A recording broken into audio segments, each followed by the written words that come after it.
স্বামী স্ত্রীর মাঝে যখন কেউ দূরত্ব বাড়িয়ে দেয় তখন এমনিতেই বোঝা যায়। একজন পুরুষ যখন তার স্ত্রীকে অবহেলা করে, যদি সে দূরে থাকে, নিয়মিত ফোন দিবে না, খোঁজখবর নেবে না, যদি জিজ্ঞেস করে তুমি আমাকে কল দাওনি কেন, বলবে যে সময় পাইনি, কাজে ব্যস্ত ছিলাম।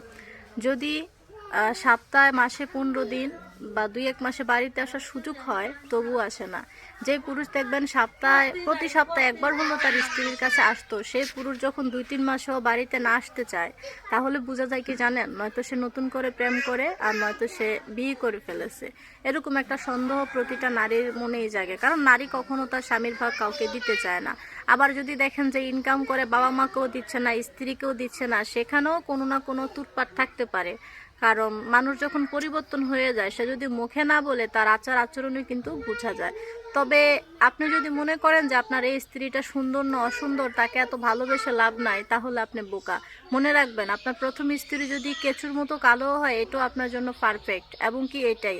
আর সব থেকে বড় কথা কি, বর্তমান ছেলেরা চেহারার ফেস লাগে না, মায়াবী লাগে না, কোনো কিছু লাগে না। যদি চামড়াটা একটু সুন্দর হয়, তাহলে অনেক ছেলেরা মনে করে যে এটাই তো অনেক সুন্দর, এটাই তো বেস্ট চয়েস।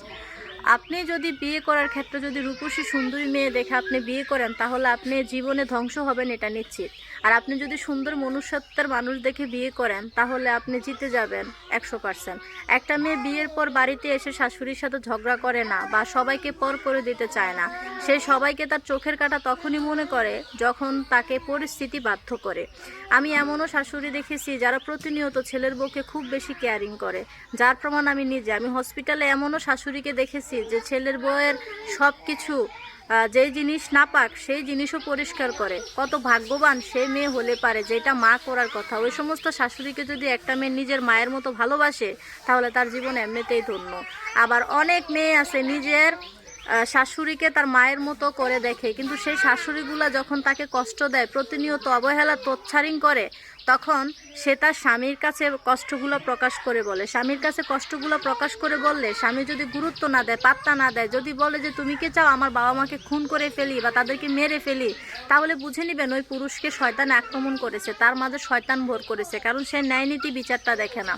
নিজের বোনের ঘরে যদি সেম অশান্তি হয়, বলে যে চলে আসো, এই পুরুষের ভাত খাওয়ার দরকার নাই, কিন্তু নিজের বেলায় যদি সে এরকম করে, তাহলে বুঝে নেবেন তার মানসিক সমস্যা আছে। কারণ তার মধ্যে বিবেক মনুষ্যত্ব বলতে নাই। তার কথা হচ্ছে যে কষ্ট সহ্য করে থাকতে পারলে থাকো, না থাকলে তুমি চলে যাও তোমার কাবিনের টাকা নিয়ে। ওই জন্য প্রতিটা মেয়ে হয়তো বিয়ের সময় একটু কাবিনটা বাড়ানোর চেষ্টা করে। সব মেয়ে বিয়ের সময় কাবিনের ব্যবসা করে না, কিছু কিছু মেয়ে কাবিনটা বাড়িয়ে একটু স্বামী সংসারটা করার চেষ্টা করে। কারণ পুরুষ মানুষ যখন অল্প কাবিনে বিয়ে করে, তখন তাকে একদম পায়ের জুতার মতো রাখে। মনে হয় যে এটা কি হয়েছে, এটা কোনো কাজেরই না, বা দিয়ে দিলেই তো বেজাল শেষ, নতুন আরেকজন আসবে। আসলে আপডেট বলতে কোনো কিছু নাই, যদি পুরুষের জীবনে মানসিক শান্তিটা না আসে।